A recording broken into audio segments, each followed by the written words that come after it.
बेहदची परम महाशांती. बापूजींच्या मराठी यूट्यूब चॅनलवर आपल्या सर्वांचे मनापासून स्वागत आहे. दादाजी लाईव्ह 13 डिसेंबर 2024 यामधील भाग 3 आज आपण पाहणार आहोत, ज्याचे शीर्षक आहे बेहदच्या विश्वपरिवर्तक आत्म्यांनी बगळे न बनता हंस बनून नीर क्षीरमधील फरक ओळखा. बापूजी सर्व मुलांना आशीष देऊन तसेच परमशांती म्हणत पुढे ते सांगतात की अंतसमयी वरती बेहदच्या कलेच्या विमानात जाण्याआधी प्रत्येक आत्म्याला वेगवेगळ्या ग्लोबमधून जावे लागेल. काही आत्मे 100 कलेच्या गोळ्यातून, काही 200, काही 500, काही 1000, काही 1 लाख, काही 1 करोड, काही 100 करोड, 1 अरब अशा ग्लोब किंवा गोळ्यांमधून जात जात रिफाईन होऊन नंतर शेवटी काहीच स्पेशल आत्मे बेहदच्या कलेच्या गोळ्यामध्ये बसतील. या सर्व आत्म्यांना निराकारी रूपामध्ये रिफाईन म्हणजेच तयार केले जाईल, कारण इतक्या दूर अंतरापर्यंत तर आकारी स्वरूपातील आत्मे पण जाऊ शकत नाहीत. आत्म्याच्या या निराकार रूपाला शेवटी परमात्मा म्हणून ओळखले जाईल. बापूजी आपल्या बेहदच्या मुलांना म्हणतात की तुम्ही बेहदच्या बेहदचे परम परम परम महान आत्मे परमात्मे आहात, कुणी साधारण आत्मे नाही आहात. हे बापूजी आपल्याला वारंवार समजावत आहेत, कारण आगामी काळात हे समजावण्याचा काळसुद्धा असणार नाही. येणाऱ्या काळात जेव्हा आपण लोकांचे रडणे ओरडणे पाहणार तेव्हा आपल्याला पण त्यांची दया येईलच. बापूजी म्हणतात की हे सर्व आता तुम्ही स्वतःच अनुभवणार.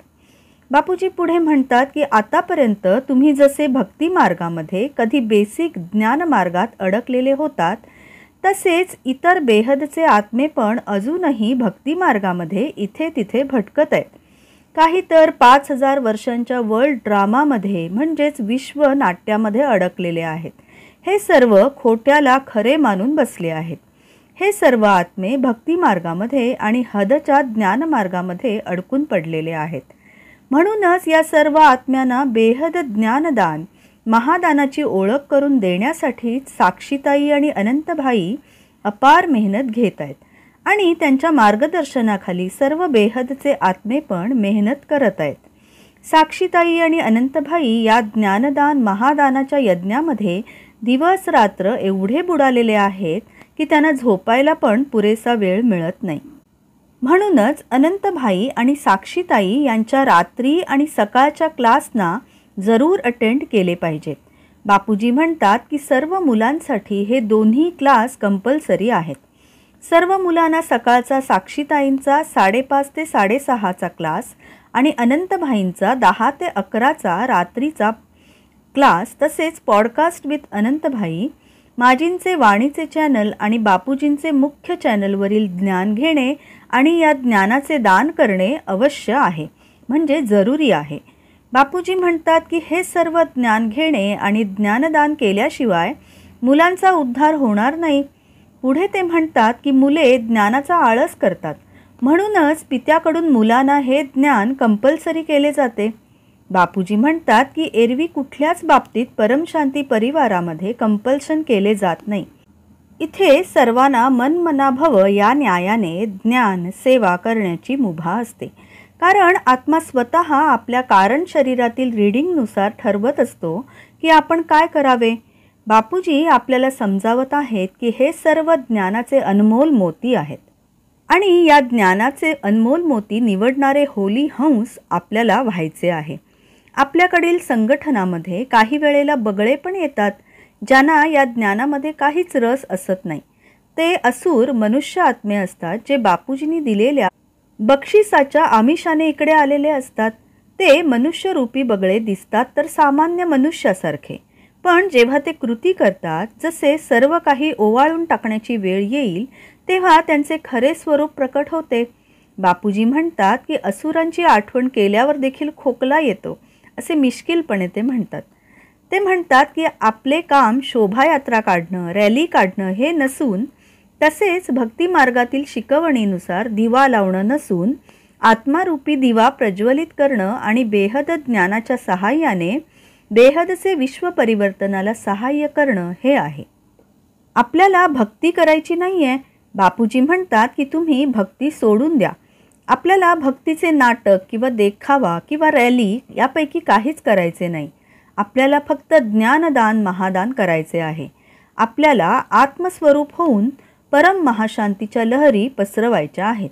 आपल्या घरातील चहूबाजूंना परम महाशांतीच्या लहरी पसरवा. घरात चहूबाजूंना परम महाशांती होऊ द्या. म्हणतात ना, चॅरिटी बिगिन्स फ्रॉम होम. परमशांतीची सुरुवात आपल्याच घरापासून सुरुवात करा. तर त्यामुळे सर्व काही सकारात्मक पद्धतीने बदलून जाईल. सर्व नकारात्मक वस्तू सकारात्मकतेमध्ये बदलून जाईल. आपल्याला सर्व काही बदलून टाकायचे. कुणाचाही बदला न घेता आपल्याला सर्व काही परमतत्वांमध्ये बदलून टाकायचे आहे. आपल्याला असुरांना सुद्धा सूर बनवायचे आहे. बापूजी म्हणतात की मी नेहमीच सांगतो की आपल्याला एक पित्याशिवाय कुणालाच आठवायचे नाही आहे. नाहीतर आपल्याला माहीत नाही की कोण हंस आहे आणि कोण बगळा आहे. जर तुम्ही बगळ्याच्या प्रभावाखाली आलात तर त्याची सगळी नकारात्मक शक्ती तुमचा सर्वनाश करायला कारणीभूत होईल. थोडक्यात तुम्ही ज्याला आठवणार, ज्याच्याकडे जो कुडा कचरा म्हणजेच नकारात्मकता असणार, तो तुम्हाला पण मिळणार. थोडक्यात तुम्ही एक परमपित्याशिवाय कुणालाच आठवायचे नाही आहे. म्हणूनच तर म्हणतात ना, एक बाप दुजा न कोई. आपल्याला केवळ एकच मंत्र परमशांती आत्मस्वरूपात राहून जपायचा आहे. त्यामुळे आपल्याला आत्म्यामध्ये पावर येईल आणि या पावरच्या सहाय्याने आपण परमशांतीच्या लहरी सर्वत्र वायुमंडळात पसरवू शकू. म्हणूनच बापूजी म्हणतात की मुख्यतः तुम्ही फक्त आत्मस्वरूप व्हा, बाकी तर सर्व आपोआपच होईल. ते म्हणतात की आत्मस्वरूप व्हा, कारण आता समय स्वपरिवर्तनाचा आहे. आता कुणाही व्यक्ती किंवा वस्तूला आठवण्याची वेळ नाही आहे.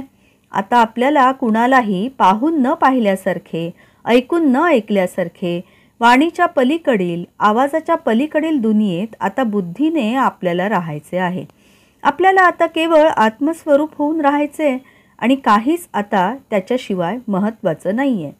आता अनंतभाई बापूजींना विचारतात की बापूजी, अजूनही खूप लोक विचारतात की भाई, जर विनाश झाला तर इतरत्र सामान्य लोक तर मरणारच आहेत, पण जी बेहदची लोक वेगवेगळ्या देशांमध्ये राहतात त्यांची अंतसमयी गती कशी काय होणार आहे?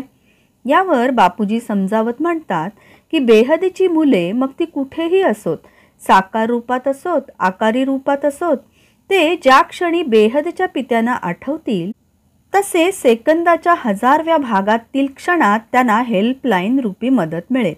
म्हणजेच संकल्प पूर्ण व्हायच्या आधीच मदत मिळेल असे म्हटले तरी चालेल. बेहद आत्म्याला 200 कलेची पॉवर मिळणार आहे आणि त्याचा ऑरा 3 फूट पुढे, 3 फूट मागे आणि 3-3 फूट आजूबाजूला, म्हणजे 6 मीटर डायमीटरचा त्याचा 200 कलेचा पॉवरचा गोळा बनेल. आणि तो आत्मा जर थोडा पुरुषार्थ करेल तर त्याचे घर पण लाईट हाऊस बनून जाईल. ज्यांना ज्यांना वरदान मिळालेले आहे त्यांचे घर 200 कलेचे लाईट हाऊस होणार आहे. जे जुने आत्मे आहेत, आकारी साकारी रूपात जे बेहद ज्ञान ऐकत होते, त्यांना वरदान देऊन झालेले आहेत. पण जे आत्मे आत्ताच ज्ञानामध्ये आलेले आहेत आणि त्यांना वरदान मिळालेले नाही, कारण आता वरदान देणे बंद झाले ना, त्या नवीन आत्म्यांच्यासाठी पण विचार करून ठेवलेला आहे. अनंतभाई शंका काढत विचारतात की या नवीन आत्म्यांचे पुढील भवितव्य काय असणार आहे बापूजी? बापूजी म्हणतात की त्यांना पण लाईट मिळेलच ना. त्यांच्यासाठी 200 कलेचा गोळा बनवून मिळेल. जसा 200 कलेचा लाईट हाऊसचा गोळा साकारी आत्म्यांना मिळणार आहे, तसाच आकारी आत्म्यांना पण 200 कलेचा गोळा बनवून मिळणार आहे. हा परमतत्वांचा गोळा सर्व आत्म्यांचे कल्याण करणार आहे.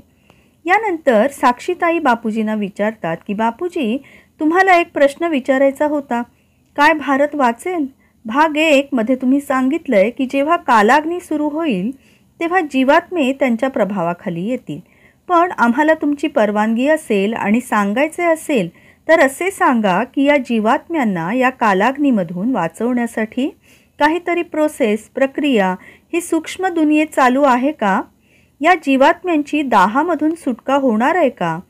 यावर बापूजी म्हणतात की अजून तरी कालाग्नीमधून वाचवण्यासाठी अजून सूक्ष्म दुनियेत काही तयारी सुरू झालेली नाही आहे. बापूजी म्हणतात की आत्ताच काही काळाआधी मी निरुमा यांना कालाग्नीमधून वाचण्याची प्रक्रिया सुरू करायला सांगितली आहे. पण ही प्रक्रिया खूप लांबलचक असल्याने आत्ता इथे सांगता येणार नाही असेही बापूजी आपल्याला सांगतात. अनंतभाई पुढे म्हणतात की बापूजी, एलियन्स या प्रक्रियेला जाणतात का? यावर बापूजी म्हणतात की नाही, या प्रक्रियेला फक्त निरुमा यांनाच सांगण्यात आलेले असल्याने इतर कुणालाच ही प्रक्रिया माहिती नाही आणि कुणाला कळणार देखील नाही. निरुमा याच या प्रक्रियेला मूर्त स्वरूप देणार आहेत. यावर अनंतभाई म्हणतात की हे विचारण्यामागे कारण असे आहे बापूजी की दुसऱ्या युनिव्हर्समधून जे एलियन्स इथे येतात, तसेच माझा प्रश्न असा देखील आहे की दुसऱ्या मल्टिवर्समधून एलियन्स इथे येतात का? बापूजी म्हणतात की हो, मी याआधी पण सांगितलंय की 100 कलेच्या मल्टिवर्समधून इथे धर्तीवर अनेक लोक म्हणजेच अनेक आत्मे आलेले आहेत. ग्रेट ग्रेट युनिव्हर्समधून अनेक आत्मे इथे आलेले आहेत. या सर्व आत्म्यांच्या मधील 20% आत्मे साकारी आणि उर्वरित सर्व आत्मे आकारी स्वरूपात आज धर्तीवर विद्यमान आहेत. अनंतभाई म्हणतात की या सर्व आत्म्यांच्याकडे पॉवर असते तर ते ज्ञानाने पण समृद्ध असतीलच ना. यावर बापूजी म्हणतात की या 100 कलेतील धर्तीवरील वायुमंडळ अगदी नकारात्मक आहे ना. या निराकार आत्म्यांचे या वायुमंडळात आल्यानंतर अधःपतन होते आणि ते आत्मे ज्ञान पण विसरून जातात. आपल्याकडील धर्तीवर खूप पॉवरफुल आत्मे आलेले होते, पण इथल्या वायुमंडळात आल्यानंतर, इथल्या 200 किलोमीटर अंतरावरील वायुमंडळात आल्यानंतर ते इथल्या आत्म्यांच्या एवढेच नकारात्मक होतात. यांच्या आजूबाजूचे वायुमंडळ नकारात्मक झाल्यावर आत्मे पण सकारात्मक पॉवरमधून नकारात्मक पॉवरचे आत्मे होतात. हे नकारात्मक वायुमंडळ एक चिखलाचे साम्राज्य आहे, जिथे फक्त दलदल आहे आणि त्यामध्येच सर्वजण अडकलेले आहेत. अनंतभाई पुढे म्हणतात की सूक्ष्म जगतातील आत्मे भूत प्रेत आहेत, तसेच सूक्ष्म जगतातील अतिशय पॉवरफुल नकारात्मक आत्मे पण आहेत ना बापूजी. बापूजी म्हणतात की हायली पॉवरफुल काय, इथे 10,000 कला पॉवरचे आत्मे देखील आहेत, जे गॅलेक्सीमधील युनिव्हर्समधील वायुमंडळात बसलेले आहेत. 10,000 कलेच्या पुढे 1,00,000 कला पॉवरचे आत्मे या मल्टिवर्समध्ये पण असतात. अनंतभाई पुढे विचारतात की बापूजी, हे आत्मे इथे येऊन काय करतात? बापूजी म्हणतात की काही नाही करत, कारण इथे आल्यावर ते आपली खरी ओळख विसरून गेलेले असतात ना. हे प्रवासी आत्मे इथे केवळ ऑब्झर्वेशन निरीक्षणासाठी आलेले असतात, पण ते इथे आल्यानंतर इथल्या वायुमंडळात राहिल्यानंतर सर्व काही विसरून गेलेले असतात. म्हणजेच इथल्या 5 तत्वातील वायुमंडळाचा प्रभावच असा आहे ना. पहा, असे म्हणत बापूजी परमशांती म्हणत सर्व मुलांना आशीर्वाद देतात. श्रोते हो, हा व्हिडिओ आपल्याला नक्कीच आवडला असेल. व्हिडिओ आवडल्यास व्हिडिओला नक्की लाईक करा, भरपूर शेअर करा, छान छान कमेंट्स करा. तसेच बापूजींच्या मराठी आणि हिंदी यूट्यूब चॅनलला जरूर सबस्क्राईब करा. त्यावरील सर्व व्हिडिओ पहा, लाईक करा, सर्वत्र शेअर करा आणि सूचक असे कमेंट्स या व्हिडिओज खाली करा, म्हणजे नवीन येणाऱ्या आत्म्यांना देखील प्रेरणा मिळते. बेहदच्या बेहदची परम परम परम महाशांती होत आहे. Join us daily for our morning live meditation, Monday to Saturday, 5:30 to 6:30 a.m. Join us daily for live meditation, 10 p.m. to 11 p.m. on YouTube Live. Subscribe now. Website www.paramshanti.org. Email us anant@paramshanti.org. Like, share, subscribe. Join today.